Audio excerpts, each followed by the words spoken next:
Coba sekarang kita membayangkan saat ini adalah di tahun 1900.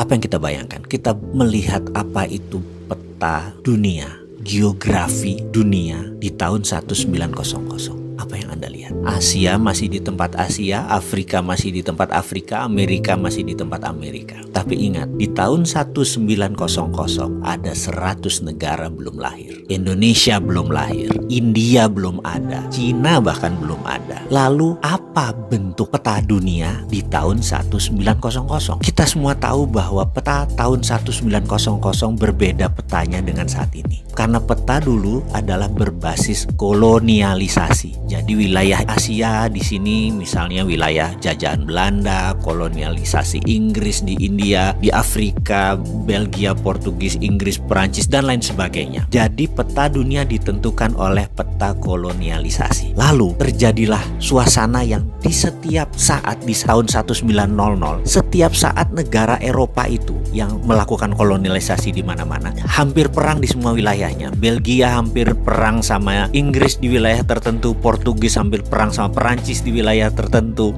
Belanda perang dengan Inggris di wilayah tertentu. Itu membuat tahun 1900 adalah suasana yang sangat tegang. Itu terjadi. Lalu Inggris waktu 1900 memutuskan kalau terjadi perang pada saat itu mereka bisa dikatakan yang paling berat karena wilayah mereka yang paling besar. Lalu mereka memutuskan ada baiknya mereka mencari ally atau teman negara lain yang berpihak kepada mereka, aliansi atau sekutu. Mereka terfikir dengan Amerika, sebuah negara independen, kaya dengan minyak, kaya dengan teknologi, dan tidak dijajah siapapun dan tidak menjajah siapapun. Inggris sangat tertarik untuk bergabung dengan Amerika. Lalu dikirimlah delegasi tahun 1904 ke Amerika. Kemudian delegasi itu pun dibawa oleh Inggris ke Eropa. Delegasi Amerika melihat Eropa. Dan disinilah kesalahan Inggris yang pertama. Karena ternyata otaknya orang Amerika mulai terbuka pada saat itu. Dimana pada saat itu teknologi Amerika bisa 30 tahun bahkan 50 tahun lebih maju, lebih advance daripada Eropa. Buktinya senjata perang dunia pertama itu masih banyak yang locok, masih banyak yang satuan. Sementara bedil atau senjata koboi itu sudah revolver, sudah muter sendiri. Perang saudara di Amerika dan perang zaman koboi itu membuat persenjataan Amerika lebih maju dari Eropa. Kemudian juga perminyakan. Amerika jauh lebih maju karena sudah ada kerosin atau minyak tanah, sudah mau terbit gasolin, bukan sekedar minyak mentah. Bahkan 1906,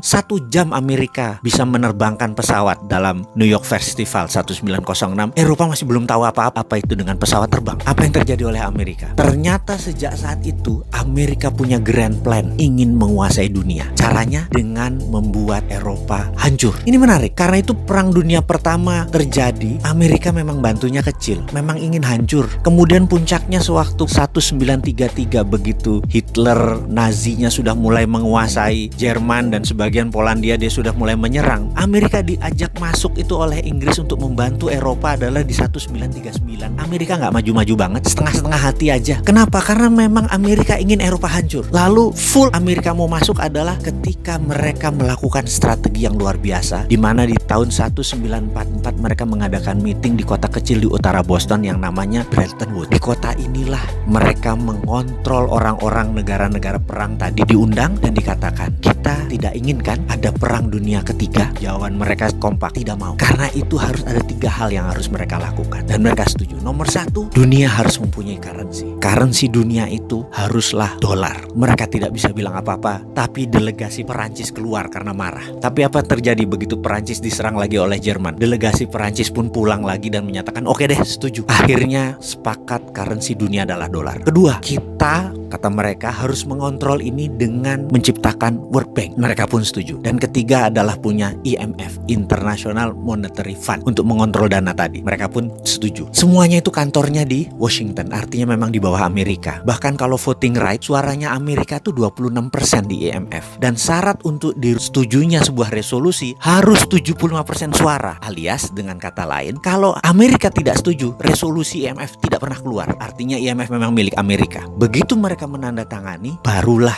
Amerika dengan hati penuh turun. Dengan operasi pertama adalah Operation Intelligence yang namanya Operation Paperclips. Amerika masuk ke Jerman Jerman dan mengambil 1.100 ilmuwan Jerman ditarik ke Amerika. Begitu Operation Paperclip selesai, barulah diserbu Jerman oleh Rusia. Selesai Perang Dunia Kedua. Dan sejak saat itu dunia dikontrol oleh negara pemenang perang. Dan hingga saat ini dunia dikontrol oleh negara pemenang perang. Jadi kita semua ikut aturan mereka. Tapi ada yang baru. 5 tahun terakhir sejak tahun 2013 ada penantang baru yang namanya Cina yang menantang hegemoni pemenang perang dunia kedua tersebut. Itu sudah terjadi. Sekarang Indonesia bagaimana mainnya? Indonesia itu mau ikut siapa sih ke depannya? Kalau saran saya tetap garis lurus.